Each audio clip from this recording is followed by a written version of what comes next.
Hello students, in this video we are going to discuss about vibrational Raman spectroscopy.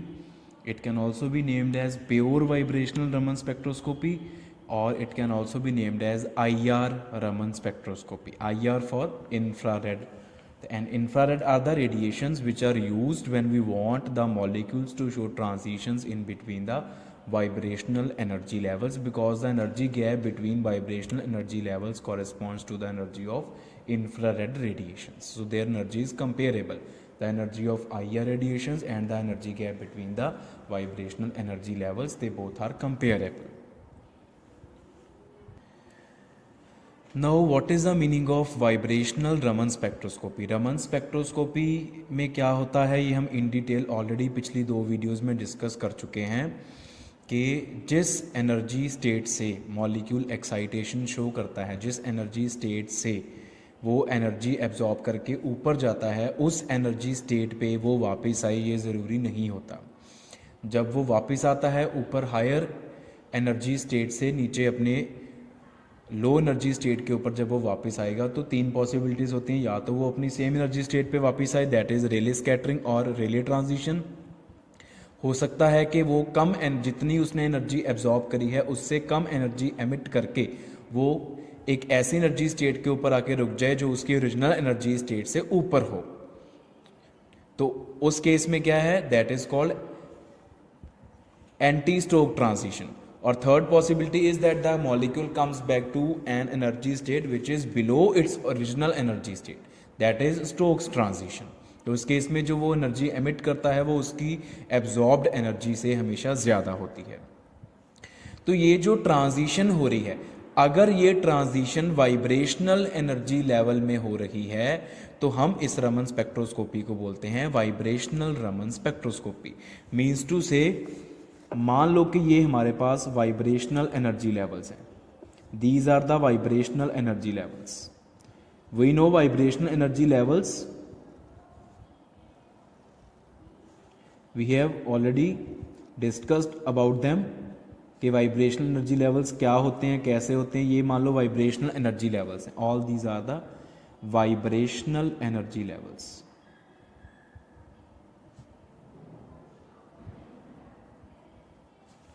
तो first possibility is that molecule absorbs energy, ऊपर जाके नीचे वापस आया और सेम स्टेट पे आके रुक गया। ठीक है, this is first possibility. Second possibility is कि यहां से एक्साइटेशन शो करके ऊपर गया और नीचे वापस आया, सेम स्टेट पे वापस नहीं आया, उसके अबव किसी स्टेट पे आके रुक गया, that is second possibility. And third possibility is कि ऊपर एक्साइटेशन शो करी उसने, ऊपर गया और नीचे जब वापस आया तो जिस स्टेट पे वो पहले था उससे नीचे वाली स्टेट पे, उससे नीचे किसी भी स्टेट के ऊपर आके रुक गया, that is the third possibility. This first possibility is the Rayleigh transition, second is the anti-Stokes transition, and third is the Stokes transition। और ये हम पढ़ रहे हैं रमन स्पेक्ट्रोस्कोपी को, तो क्योंकि ये जो ट्रांजिशंस हो रही हैं ये वाइब्रेशनल एनर्जी लेवल्स में हो रही हैं और रेडिएशन जो हमने इंसिडेंट करवाई दैट विल बी IR, वो IR रेडिएशंस होगी, इंफ्रारेड। और इंफ्रारेड रेडिएशंस जो होती हैं उनको एब्जॉर्ब करके मॉलिक्यूल्स जो हैं वो वाइब्रेशनल एनर्जी लेवल्स में ट्रांजिशंस शो कर सकते हैं, बिकॉज एनर्जी ज़्यादा होती है और वाइब्रेशनल एनर्जी लेवल्स में जो गैप है वो रोटेशनल एनर्जी लेवल्स के गैप से ज़्यादा होता है, तो वाइब्रेशनल एनर्जी लेवल्स में ट्रांजिशंस होती हैं। In this case, no net transition. Rayleigh transition is actually no transition. In this case, there is net transition from lower level to higher level. क्योंकि ऊपर गया, ऊपर से नीचे वापस आया, ऊपर हमें नहीं पता कहाँ तक गया और कहाँ से नीचे वापस आया। हमें क्या दिखाई दे रहा कि इस स्टेट से स्टार्ट हो गए, इस स्टेट पे रुका है, पहले इसमें था, एब्जॉर्ब करके ऊपर गया, एमिट करके वापस आके यहाँ पे आके बैठ गया। Actual transition is from this state to this state. So anti stoke जो ट्रांजिशन होती है वो एक्चुअली क्या होती है, lower to higher energy state. Actual transition is from lower to higher energy state, and Stokes transition क्या होती है, हायर टू लोअर।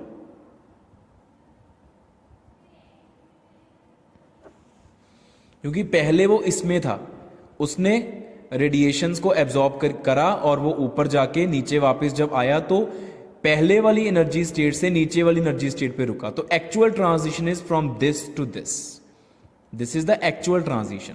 सो ये एक्चुअल ट्रांजिशन क्या हुई, हायर टू लोअर है। ये पहले ऊपर वाली स्टेट में था, थोड़ी देर के बाद देखा वो नीचे वाली स्टेट में बैठा हुआ है after the transition, so higher to lower state. ये वाइब्रेशनल रमन स्पेक्ट्रोस्कोपी की बात हो रही है। तो actual transition which is taking place is between the vibrational energy levels. और वाइब्रेशनल एनर्जी लेवल्स की जो एनर्जी होती है उसका क्या एक्सप्रेशन है, एनर्जी ऑफ, अभी हम स्पेक्ट्रोस्कोपी में फर्दर प्रोसीड कर रहे हैं, energy of vibrational levels.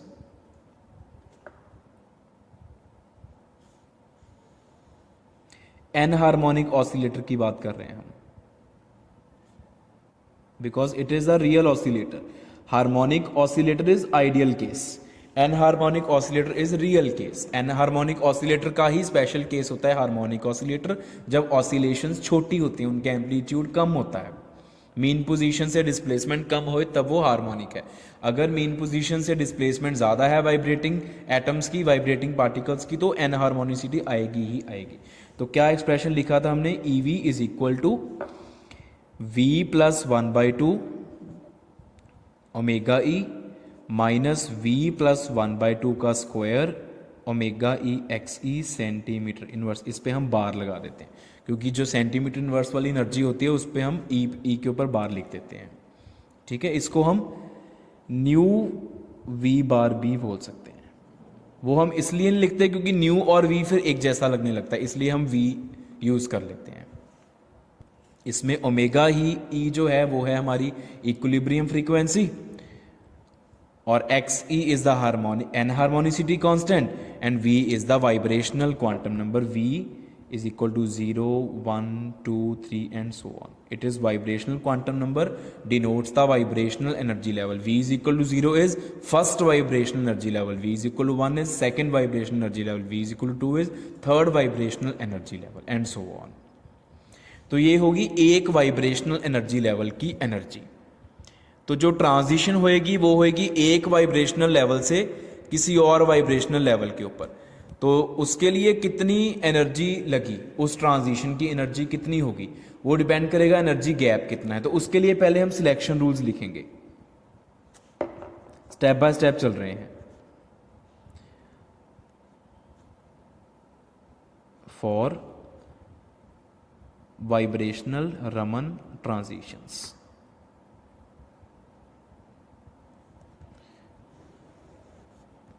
Delta V is equal to 0 plus minus 1 plus minus 2 plus minus 3 and so on. Delta V is equal to 0 refers to Rayleigh scattering or Rayleigh transition.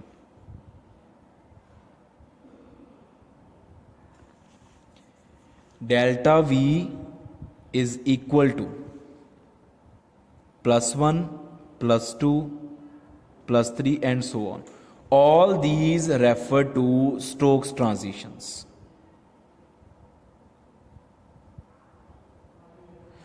Stokes transitions के corresponding हमें पता है spectrum में जो lines आती हैं वो transition के कॉरेस्पॉन्डिंग होती हैं। One transition one line, two transitions two lines. Stokes transitions वाली जो लाइंस होती हैं वो रेले लाइन के लेफ्ट पे होती हैं। ये हम इन डिटेल पिछली दो वीडियोस में डिस्कस कर चुके हैं। Delta V is equal to -1, -2, -3 and so on, they refer to the these are anti stoke, these are anti Stokes transitions जो कि रेले लाइन के लेफ्ट पे इन ट्रांजिशंस की जो लाइंस होगी जिनको हम एंटी स्टोक्स लाइंस बोलते हैं वो रेले लाइन के लेफ्ट पे होगी, क्योंकि एंटी स्टोक्स ट्रांजिशन की जो एमिटेड एनर्जी होती है वो इंसिडेंट एनर्जी से कम होती है। ये देखो, ये एमिटेड एनर्जी इंसिडेंट एनर्जी से कम है। जो -1, -2, -3 all these are Stokes transitions, ये सारी स्टोक्स ट्रांजिशंस हैं। All these are the Stokes transitions. और ये सारी की सारी ट्रांजिशंस जो हैं ये ट्रांजिशंस अलाउड ट्रांजिशंस हैं। मतलब अलाउड ट्रांजिशन का मतलब अभी ध्यान से सुनियो कि मॉलिक्यूल ने एनर्जी एब्जॉर्ब करी, वो V इज इक्वल टू 0 में बैठा था, वो ऊपर जाके नीचे वापस V इज इक्वल टू 0 पे आके बैठ गया, ये ट्रांजिशन पॉसिबल है, ये रिले ट्रांजिशन है। वो V इज इक्वल टू 0 में बैठा था, वो ऊपर गया नीचे वापस आया, V इज इक्वल टू 1 पे रुक गया आगे।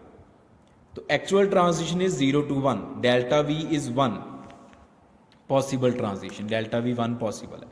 वो V इज इक्वल टू 0 में बैठा था, वो उसने IR रेडिएशंस को एब्जॉर्ब करा, वो ऊपर गया नीचे वापस आके V इज इक्वल टू 2 में बैठ गया।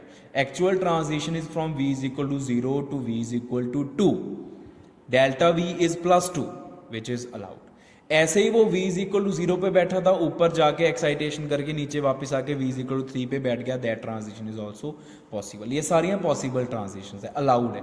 ऐसे ही वो अगर हम ऑपोजिट चले, V इज इक्वल टू 1 में बैठा था, ऊपर जाके नीचे आके V इज इक्वल टू 0 में आ गया, तो actual transition is V is equal to 1 to V is equal to 0, delta V is -1, that is allowed. ऐसे ही वो V इज इक्वल टू 2 में बैठा था, ऊपर जाके आके नीचे वापस आया और V इज इक्वल टू 0 में चला गया। Actual transition is what, actual transition is V is equal to 2 to V is equal to 0, delta V is -2, allowed. ऐसे V इज इक्वल टू 3 से V is equal to 0 is also allowed. So all these transitions are the allowed transitions. ये सारी हो सकती हैं, लेकिन ये सारी होती नहीं, होती हैं लेकिन इनकी probability of occurrence is very less. So हम उसके बारे में बात करते हैं कि इन ट्रांजिशंस में से जो delta V is equal to 0 है, that is highly probable.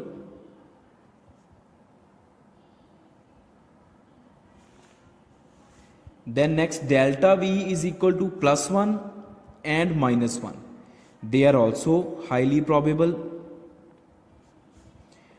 Delta V is equal to +-2, +-3, +-4, they are very less probable. ये होते क्या हैं, ये सारे ओवरटोन्स हैं, all these are overtones, they are very less probable. So the intensity of lines corresponding to these transitions is very very low. So we ignore these transitions, हम इन transitions को ignore कर देंगे क्योंकि इनकी प्रोबेबिलिटी ऑफ अकरेंस बहुत कम है। जो इनके लिए लाइंस आएंगी स्पेक्ट्रम में, इनको ओवरटोन्स बोलते हैं, वो बहुत ही लो इंटेंसिटी की होंगी as compare to the Rayleigh line and fundamental line. तो इसलिए हम इनको तो इग्नोर कर दिया। तो हमारे लिए सिर्फ 3 ट्रांजिशंस बची। So only 3 transitions are to be studied, which are which correspond to delta V is equal to 0, +1 and -1.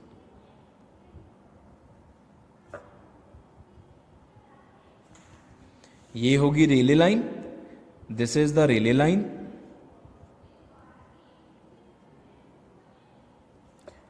This corresponds to fundamental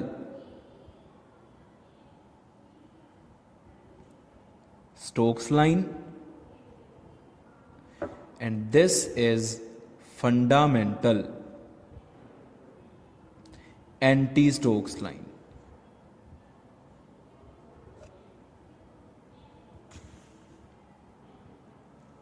ठीक है जी। अभी delta V is equal to +1 और -1, यहीं से ये समझ लो। मान लो कि ये है V is equal to 0, so this is V is equal to 0, ठीक है। चलो यहां से अगर आपको कंफ्यूजन होएगी तो delta V is equal to +1 will be the transition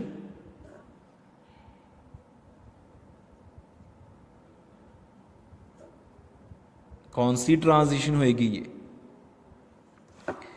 V is equal to 0 to 1 and delta V is equal to -1 will be the transition V is equal to 1 to 0.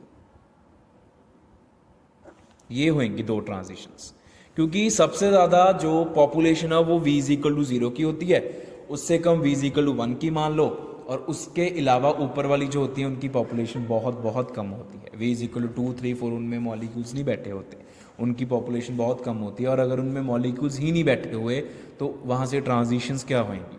तो transitions V is equal to 0 and 1 से ही होती, वैसे V is equal to 0 से ही होती हैं ज़्यादा। ठीक है, so energy, next step, energy of transition V is equal to 0 to 1, मतलब fundamental Stokes line V is equal to +1, delta V is equal to +1 हो गया ना ये, this is fundamental Stokes line, energy of fundamental Stokes line. कैसे निकालेंगे ये? Delta E V is equal to 0 to 1, delta E bar V is equal to 0 to 1 is equal to E bar V is equal to 1 minus E bar V is equal to 0। इसमें हम fill कर देंगे values, V is equal to 1 और V is equal to 0। अगर हमने V is equal to 1 fill करा पहले, 1 + 1/2 omega E minus 1 + 1/2 का स्क्वायर ओमेगा E XE, ये होगा V is equal to 1 minus V is equal to 0 put करो, 0 + 1/2 omega E minus 0 + 1/2 का स्क्वायर ओमेगा E XE।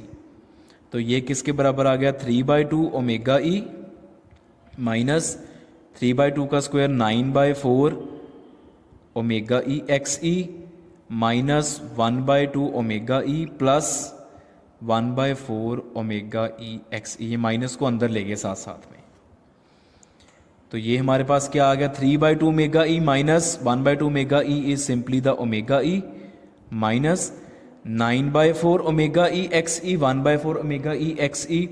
इसको जब हम सॉल्व करेंगे ये आ जाएगा -8/4, -2 आ गया, -2 ओमेगा E XE। तो ओमेगा E आ गया common, omega E into 1 - 2 XE centimetre inverse.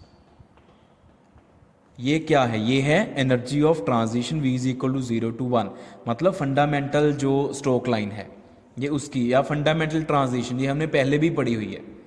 This we have already discussed in pure vibrational spectroscopy, उसमें ये हमने ऑलरेडी ये एक्सप्रेशन डिराइव कर चुके हैं ये।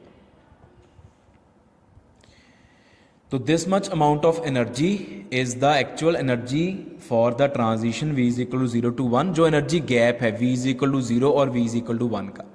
लेकिन इस ट्रांजिशन के लिए जो लाइन आएगी स्पेक्ट्रम में, वो हमने पिछली वीडियो में, येस्टरडे वाली वीडियो में डिस्कस करा था, जिसमें हमने प्योर रोटेशनल रमन स्पेक्ट्रोस्कोपी के साथ डील किया था। उसमें मैंने बहुत डिटेल में समझाया, आप उसको देख सकते हो दोबारा से। उसमें समझाया था कि जो ये रमन स्पेक्ट्रोस्कोपी में ट्रांजिशंस हो रही हैं, इन ट्रांजिशंस की जो लाइन है वो उस एनर्जी पे नहीं आती जितनी एनर्जी को यूज़ करके वो ट्रांजिशन हुई है। जितनी एनर्जी एब्जॉर्ब करके ये ट्रांजिशन होती है, या ये जो एनर्जी गैप होता है, इतनी एनर्जी पे इस ट्रांजिशन की लाइन नहीं आएगी। इस V is equal to 0 to 1 वाली ट्रांजिशन की जो लाइन आएगी स्पेक्ट्रम में, वो किस एनर्जी पे आएगी? इस एनर्जी को इंसिडेंट एनर्जी से माइनस करके। तो मैं ज़्यादा डिटेल में नहीं जाऊंगा, क्यों ऐसा क्यों? बिकॉज वो पिछली वीडियो में हमने ऑलरेडी डिस्कस करा हुआ है। तो मैं सीधा लिख रहा हूं, the line, the fundamental Stokes line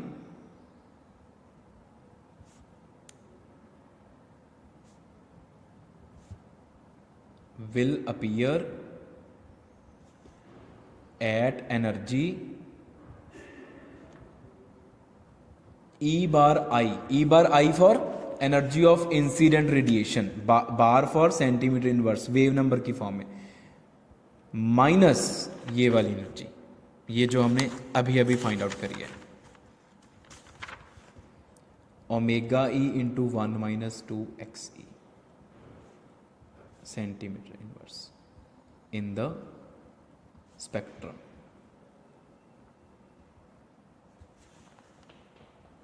इतनी एनर्जी वैल्यू पे ये होगी ये होगी रेले लाइन की एनर्जी, क्योंकि रेले लाइन की जो लाइन होती है, रेले लाइन जो होती है वो उसी एनर्जी पे आती है जितनी उसने एब्जॉर्ब करी। और स्टोक लाइन जो आएगी, फंडामेंटल स्टोक लाइन, वो आएगी कि जो स्टोक ट्रांजिशन हुई है, फंडामेंटल स्टोक ट्रांजिशन, वो जितनी एनर्जी पे हुई है उसको इंसिडेंट एनर्जी से माइनस करके। ठीक है जी, तो इस बात का ध्यान रखियो। नेक्स्ट आ गया हमारे पास एनर्जी ऑफ, ये है, लिख देता हूं यहां पे, fundamental Stokes transition.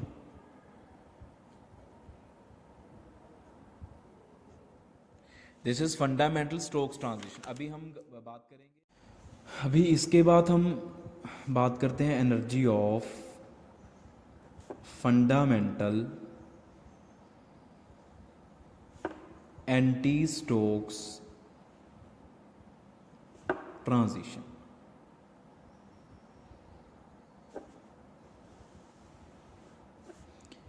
This transition is V is equal to 1 to 0. This is exactly the reverse of Stokes transition.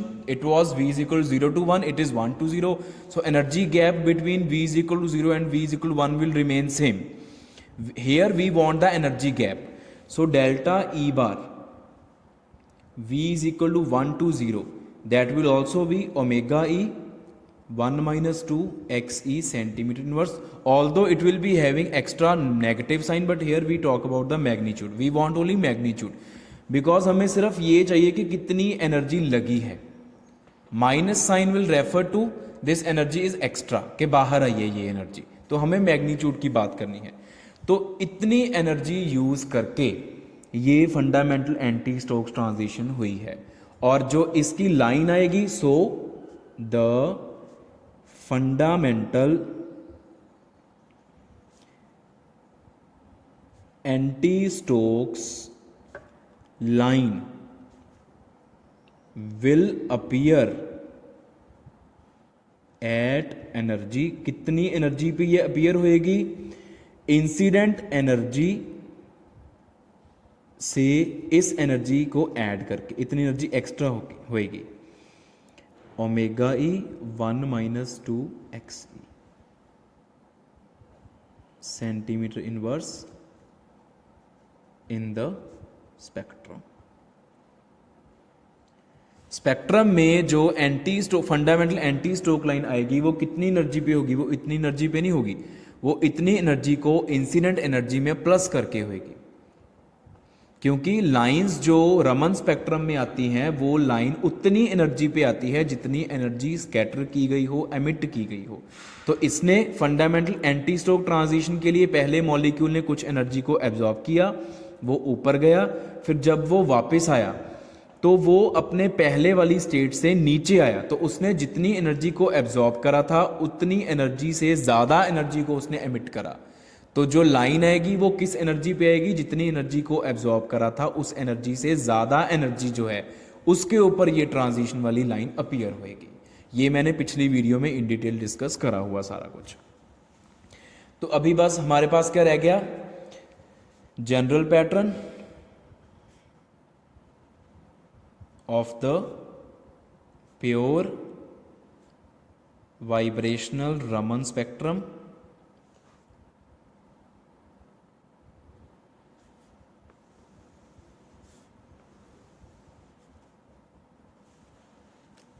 तो the pattern is very very simple. इधर की साइड होएगी intensity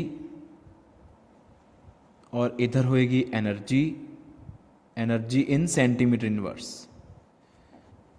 if this is the Rayleigh energy, मतलब the energy which is incident और absorbed by the molecules, इसको अगर हम E I bar लिखते, if this is E I bar, और इसको आप न्यू आई बार भी लिख सकते हो, इसके ऊपर रेले लाइन आएगी of high intensity, because Rayleigh line की इंटेंसिटी बहुत ज़्यादा होती है. This is the Rayleigh line.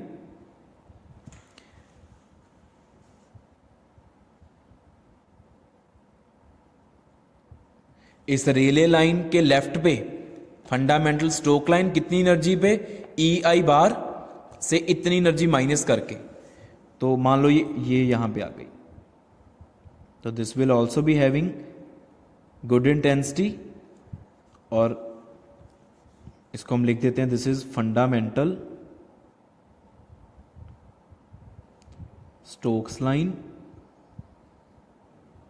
और इसके राइट पे सेम एनर्जी गैप रखो और सेम इंटेंसिटी, क्योंकि स्ट्रोक और एंटी स्ट्रोक के अकरेंस के चांसेस सेम होते हैं प्रोबेबिलिटी, तो इंटेंसिटी ऑलमोस्ट सेम रहती है. This is fundamental anti Stokes line. और ये गैप कितना होगा, ये वाला gap, this amount of energy, omega e into 1-2 XE centimetre inverse. So ये हो गया हमारे पास general pattern of pure vibrational Raman spectrum. And this is all about the pure vibrational Raman spectroscopy.